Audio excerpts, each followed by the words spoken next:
In 2019, more than 500 people were killed on Colorado roadways. Between Saturday night and Sunday morning, CSP troopers responded to 6. In a tweet, Colonel Matthew Packard with the agency said, 6 families, 6 communities that are forever and permanently changed by the loss of a life that mattered. Safety on our roadways is everybody's responsibility.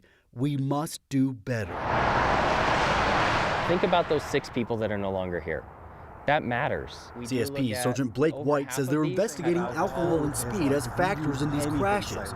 Violations drivers have been warned for years about, with deadly consequences. People have heard this so many times, so many ways, but they never think it's going to be them. They think they're the best driver, it's always somebody else's fault. Well, it's not.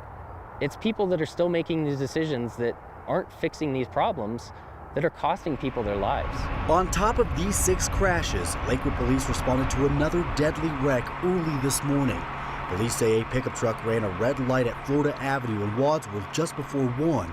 They also believe alcohol and speeding were involved. So when you actually think about more than just a number, their lives, that's a human being, that's somebody lost their loved one, their friend, their coworker. It matters. White says it's important people actually heed his words before they learn a much tougher and more permanent way. Jordan Chavez, 9 News. And Sergeant White says they're still trying to get people to buckle up as well. He says this is a problem that led to 2 people being ejected in one of this morning's crashes.